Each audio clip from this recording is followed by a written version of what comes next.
Well, basically, my name is David Veneziano.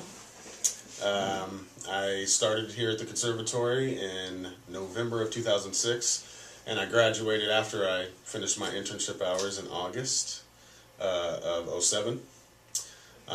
When I graduated from here, from the actual school, the next day I went to LA. The next day I packed everything up and moved. And where did you start your internship process at? My internship, I started at a place called Dubbing Brothers, which is a great studio. It's a foreign language studio. They mix foreign versions of many different types of movies, films, cartoons, really anything you can imagine. Very nice, very large studio. I interned for them for about 3-4 months. Right on. Yeah. From when you started, after those 3-4 months, when did you get your first break in the industry? When did you make your first dollar, in other words? Well, actually, I was planning on getting hired at Dubbing Brothers, but while I was working there, their AC unit in their building went out, which their building is a huge, huge corporate office, so they couldn't really afford to pay me to work, and I needed the money, so I was devastated.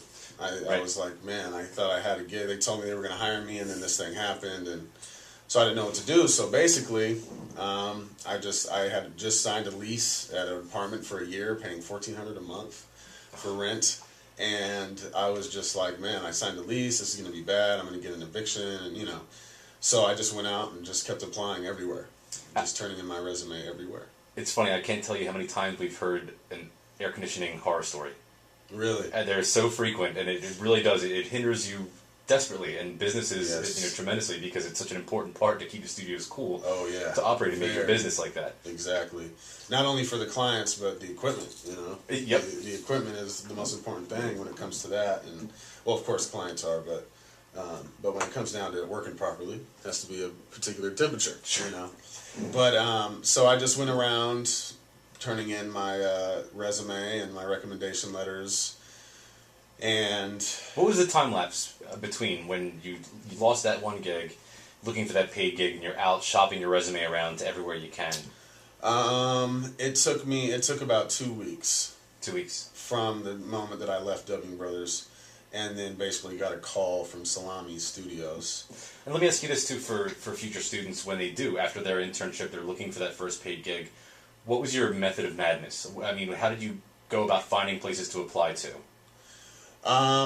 Well, basically, I kind of started figuring out what buildings were studios, because out in Hollywood and Burbank, they're very secluded. It looks like it could be a warehouse, or it's just an old broken down building on the outside, but the inside is, of course, lavish. And so I kind of just started spotting them, because I live off of Magnolia in Vineland, which is a major studio area. There's studios all on Magnolia. Mm-hmm. So I just literally walked down Magnolia and went to every single studio that looked like a studio to me. Right. Pressed the button on it, and that was basically it. And during this whole process, I mean, even from Dubbing Brothers into Salami, how do you use the education you got from the conservatory to develop the skills and get you out there into the right places? I mean, what did you take from the conservatory to get your success right now? Well, one of the main things is I was taught about studio etiquette and personality. I think those overall, I mean, of course, the curriculum, you need the experience, because, they want you to know what you're doing. But one of the biggest things is that the conservatory taught me to be very hungry and to do whatever it takes. And that I definitely took from here. That you got to have the right personality, and you got to have the drive, because you have to be willing to work at a studio for 2-3 days straight, even. Right. And if you can't do that, then it'll limit you, and it'll make people look at you like you're not hungry enough, because everybody wants a piece of this business. Well, now that you're in a position of, right now you can say where you're working at right now and what your position is. I work at Soundworks, which is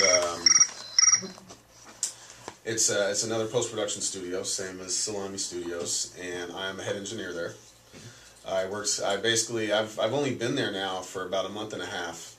I was referred by a director named Maria Estrada. She's a Disney and Warner Brother director for voiceover, and she's the reason why I'm there, because I made a relationship with a client and she helped me out. So it's really too about building relationships and you know, kind of meeting everybody on their ground, knowing how to talk to every different culture and every type of person, and knowing how to meet them down to earth to where they don't feel like you're putting on a show or you're Right. trying to put on a mask so they accept you. It's better to be yourself and just learn your niche, learn how to win people over in a positive way. Right. And now over at Soundworks, you guys have taken on 4, right? 4 of our interns, I believe. Yes. Yes. When you're looking for that intern that's the right fit for Soundworks, what qualities are you looking for? The main thing that I would say the whole company looks for there is first is your drive. Your drive and how much you want it, and it's easy to pick out who wants it the most. That's usually very easy to figure out. Secondly, you kind of have to be ready to hop in to a situation and know what you're doing. Now, we actually had a situation for the interns where I was doing a video game. It's called Fallout New Vegas. It's a very popular new game. I recorded the dialogue for it, and they needed some editors. And they didn't have enough people, so they asked us, hey, what about your interns? Would they want to do that? And we were like, yeah, that would be great. And they'd get industry credits and everything. Well, it turned into a situation where everybody didn't have their chops, and they kind of knew that. But it turned out only one of them really knew what they were doing and would actually listen and take direction. And that's the problem, is that you need to be able to soak up and listen and understand everything we tell you when it comes down to specs and naming and everything like that. And it turned a little bit sloppy, but at the same time it was a great opportunity for them. And the one person that performed, that stood out, is the person that's going to benefit. Sure. You know what I mean? Let's talk about video games real quick. So Soundworks does occasionally video game audio. Is it a frequent thing? Well, yeah, I guess so. I would say, every couple months. I mean, I did video games at Salami too. Like we did all the Call of Duty stuff there, all the UFC games. Awesome. But over there, that's the first game I did there at Soundworks. And yeah, video game audio is such a rapid pace. It's faster than any other type of recording. Because there's a deadline that doesn't move. Right. The deadline's already published. And the posters are up, and you have to make those. And you have to record around anywhere from 1,000 to 1,500 lines per day. Sure. And that's within an 8-hour session. And you have to fly. You have to be very fast, and you can't mess up. Yep. If you mess up, then they're going to ask for somebody else.